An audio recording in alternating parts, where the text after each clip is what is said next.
मुझे माफ कर दो मानी। मैं मुजरिम हूँ तुम्हारी। तुम जो सजा तजवीज करोगे हाँ मुझे कबूल है। अभी और कितनी सजाएं काटनी है? आपने भी और हमने भी। मेरी मोहब्बत में अपनी जिंदगी में मेरी कमी को पूरा करने के लिए आपको अपने दूसरे शौहर से तलाक लेने की जरूरत नहीं थी। क्या वो कभी रोकते थे आपको मुझसे कांटेक्ट करने के लिए? नहीं, मुझे तुम्हारी कमी महसूस होती थी। हासिम तो अपने बच्चों के साथ खुश था और मैं यहाँ वापस इसलिए चली आई कि भले से तुम मुझसे नाराज रहो, कम से कम मेरी नजरों के सामने तो रहोगे।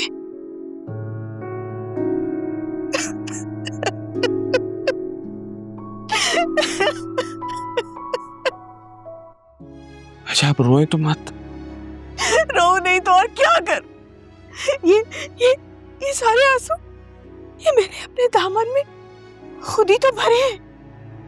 मैं मुजरिम हूँ तुम्हारी और बहजाद की भी। मुझे समझ नहीं आता मैं बहजाद को फेस कैसे करूं। मैं जानती थी कि यहाँ जिन दिलों के मैंने दरवाजे बंद किए हैं वो दरवाजे अब कभी मेरे लिए नहीं खुलेंगे। मुझ में तो इतनी हिम्मत भी नहीं थी कि मैं तुम्हारे आगे हाथ छोड़ सकूं।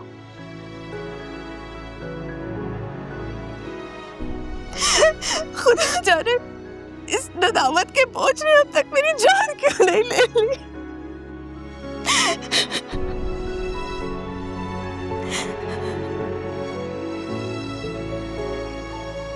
किसने कहा था ये कि नदामतों का बोझ खुद पर लादे रखे? एक बार आवाज तो दी होती। मैंने दी थी। मैंने बहुत बार तुम्हें आवाज दी थी। मैंने पता नहीं कितनी दफा तुम्हें फोन किया और तुम हर बार मुझसे बात करने से इनकार कर देते थे और हर बार तुम्हारा इनकार जो तुम्हारी नफरत की शिद्दत की खबर देता था। मुझे तुम्हारी बहुत जरूरत थी मानी और मुझे तुम्हारी अब भी बहुत जरूरत है।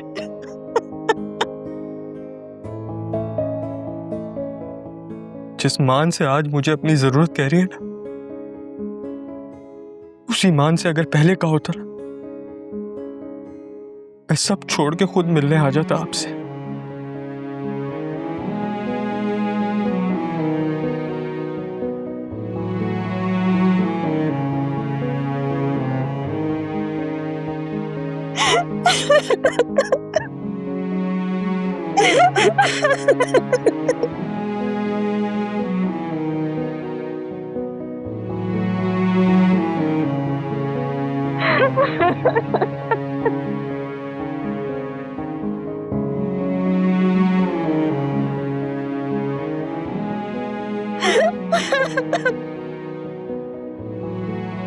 तो बस रोए मत।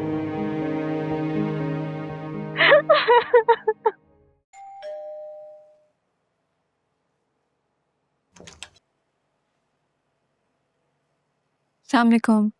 वालेकुम अस्सलाम। मैं अकेला ही आया हूँ।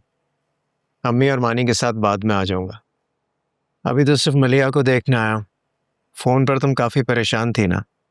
आप अंदर आए। आज तो मैं परेशान ही हो गई थी देख के, इतनी तबीयत खराब हो गई। मैंने बोला भी मैं डॉक्टर पे लेके चलती हूँ। नहीं भीगते इस ऊपर से पता नहीं क्या हुआ। डॉक्टर के पास तो मैं ले जाता हूँ। चलें आप कोशिश कर लें, शायद मान जाए। आप बैठे, मैं बुला के लाती हूँ अम्मी।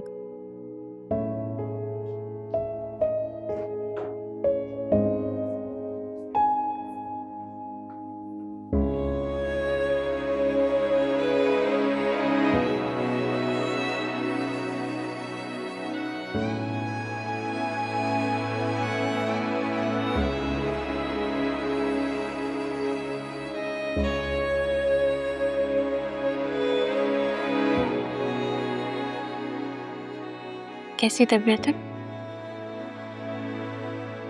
हाँ ठीक हो। एजाज अंकल आए हैं आपकी क्लास में। क्या तुमने उसे बताया? हद करती हो तुम भी। क्या जरूरत थी उसे परेशान करने की? ठीक हूँ मैं बिल्कुल लड़की, हटो। अच्छा अम्मी, क्या हो गया? ये कर लूंगी मैं, रहने दो निम्रा। चलो चलो कोई चलो बात बस। ठीक है ठीक है।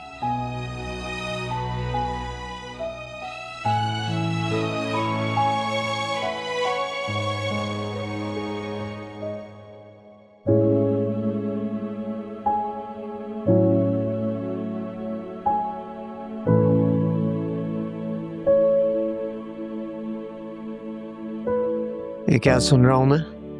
अरे भाई फिक्र की कोई बात नहीं है, ये तो वैसे ही परेशान हो जाती है। तो तुम परेशान करती हो इसलिए परेशान होती है ना ये। चलो मेरे साथ डॉक्टर पे। नहीं नहीं, डॉक्टर की बिल्कुल जरूरत नहीं है। तो मैंने कब कहा जरूरत है या नहीं है, बस चलो। अब तुम परेशान कर रहे हो मुझे बेहजाद। निम्रा प्लीज चाय बना दो कि हमारे लिए? नहीं निम्रा, पहले डॉक्टर फिर चाय। अरे मैं कह रही हूँ ना, मुझे नहीं जाना डॉक्टर के पास। अब ये ना हो कि तुम्हें भी निम्रा की तरह डांट दूं मैं। तो डांट लो आज।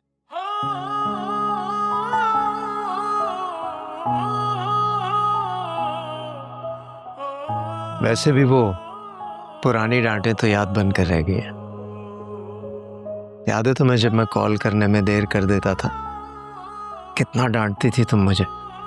ऐसा लगता था कि जिंदगी का सबसे बड़ा जुर्म यही है। और एक मर्तबा मैंने एक खत में तुम्हें गलत शेर लिख दिया था, कितना गुस्सा हो गई थी तुम। तुमने कहा था कि जो शख्स उस्ताद शोरा के शेर गलत लिखे वो तो मोहब्बत कर ही नहीं सकता। तो ठीक ही कहा था ना, वैसे अक्सर गलत ही लिख देते थे तुम शेर भी। हाँ, तो मुझे तुम्हारी तरह शायरी का खप तो नहीं था, बस ऐसे ही पढ़ता था, फिर जो शेर अच्छा लगता था वो याद रह जाता था। और वो मुझ पे आजमाते थे, है ना? जाहिर है, शायरी होती मोहब्बत करने वालों के लिए। हाँ, मोहब्बत करने वालों के जज्बात को अल्फाज देती है शायरी। तुम ये भी कहा करती थी कि जो शख्स शायरी पढ़ता हो वो मोहब्बत ना करे, ये तो हो ही नहीं सकता। और जो शख्स मोहब्बत करे और शायरी ना पढ़े, ये भी नहीं हो सकता। और तुमने शायरी इतने शौक से पढ़ने की एक मंतक और भी दी थी कि शायरी मोहब्बत के एहसास को जगा कर रखती है।